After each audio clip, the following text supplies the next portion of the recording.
আসসালামু আলাইকুম। আপনারা দেখতে পাচ্ছেন 65 ইঞ্চি সনি এলইডি টিভি। তো সেক্ষেত্রে এটার যে দেখতে পাচ্ছেন ডিসপ্লেতে দাগ। তো আজ আমি যে সুতা দাগ দেওয়া আছে এবং ভার্টিক্যাল অ্যান্ড হরিজন্টাল দুই ধরনের কিন্তু ডিসপ্লেতে দাগ আসে। তো দুই ধরনের দাগ নিয়ে আমি কথা বলবো এবং এই মাদারবোর্ডের ভালো দিক এবং খারাপ দিক তুলে ধরবো।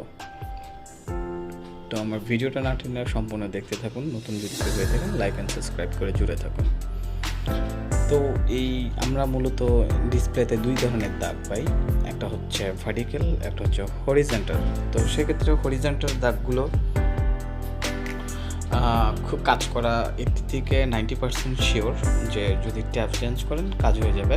আদারওয়াইজ যদি গ্লাসে না পুড়ে যায়, অনেক সময় হাই ভোল্ট এবং লো ভোল্টের কারণে স্পার্ক খেয়ে কিন্তু গ্লাসের পুড়ে যাওয়ার ফলে কিন্তু ট্যাপ লাগা সত্ত্বেও কিন্তু দাগ থেকে যায়। তো সেক্ষেত্রে আপনার কিন্তু যদি কোনো ধরনের গ্লাস না পড়ে, গ্লাসের প্রিন্ট না পড়ে, সেক্ষেত্রে কাজ হয়ে যাওয়ার 100% চান্স আছে।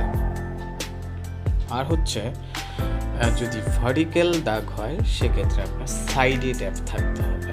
যারা অনেক প্যানেল খুলেছেন তারা অবশ্যই দেখেছেন, সাইডে যদি ট্যাপ থাকে ডান অথবা বাম পাশে, সেক্ষেত্রে আপনার ট্যাপ চেঞ্জ করে দিলে কাজ হওয়ার 100% চান্স আছে। যদি চেঞ্জ করে দেন সেক্ষেত্রে নতুন কাজ হয়ে যাওয়ার চান্স থাকবে।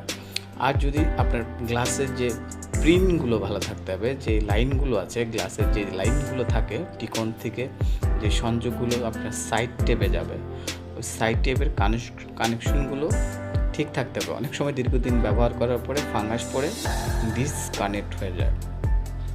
সেক্ষেত্রে আপনার ডিসকানেক্ট হয়েছে কিনা ভালো করে ম্যাগনিফাই দিয়ে চেক করে নিতে হবে এবং সাইড ট্যাপ পুড়েছে কিনা, পোড়ার ফলে গ্লাসের যে প্রিন্টগুলো থাকে প্রিন্টগুলো পুড়ে গিয়েছে কিনা আপনার ওই বিষয়টাও লক্ষ্য রাখতে হবে। লক্ষ্য রাখার ফলে হবে কি, যদি আপনি নতুন চেঞ্জ করা সত্ত্বেও যদি কাজ না হয়, সেক্ষেত্রে আপনার বুঝে নিতে হবে আপনার গ্লাসের প্রিন্ট কাটা আছে। তো সেক্ষেত্রে খুব সতর্কতা অবলম্বন করে আপনার ট্যাপটা চেঞ্জ করতে হবে। তো আমি বলেছি যে মাদারবোর্ডের ভালো দিক। তো সেক্ষেত্রে এই মাদারবোর্ড আপনারা দেখতেই পেরেছেন, এটা আমরা 800C বা 700C বা 800B এই ধরনের যে মাদারবোর্ডগুলো হচ্ছে খুবই নর্মাল বোর্ড। এই বোর্ডগুলো কিন্তু রিপায়ারেবল খুব তেমন সহজ না। আর এটা হচ্ছে বোর্ডগুলো হচ্ছে আমরা তো 800C রিপ্রোগ্রাম করা যেত এবং 652D যে রিপ্রোগ্রাম করা যেত, কিন্তু এগুলো রিপ্রোগ্রামেবল বোর্ড না। একটা বোর্ড খারাপ হলেই ওটাই শেষ, তবে নতুন সেট করতে হবে। তো এই বোর্ডগুলো খুবই সতর্কতা অবলম্বন করে কাজ করবেন, যেহেতু এই বোর্ডগুলো খুব দামি এবং ঠিক করা পসিবল না। তো আপনার সতর্কতা অবলম্বন করে কাজ করবেন যেন বোর্ড কোনো ক্রমে ড্রেড না হয়। তো আর পাওয়ার সাপ্লাই মার্কেটে অ্যাভেলেবেল পাওয়া যায় এবং এই বোর্ডও অবশ্যই অ্যাভেলেবেল এখন চলে আসতেছে মার্কেটে। আর আপনি যদি কারো প্রয়োজন মনে হয় সেক্ষেত্রে আমাকে অবশ্যই কমেন্টে জানাতে পারেন, আমি আপনাদেরকে বোর্ড কুরিয়ার করে দিব।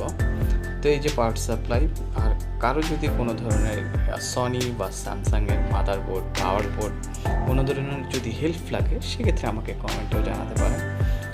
আর কমেন্টের মাধ্যমে জানাবেন বা আমার ডিসক্রিপশন বক্সে বা আমার ইউটিউব চ্যানেলের অ্যাবাউট সেকশনে আমার ফোন নাম্বার দেওয়া আছে, তাহলে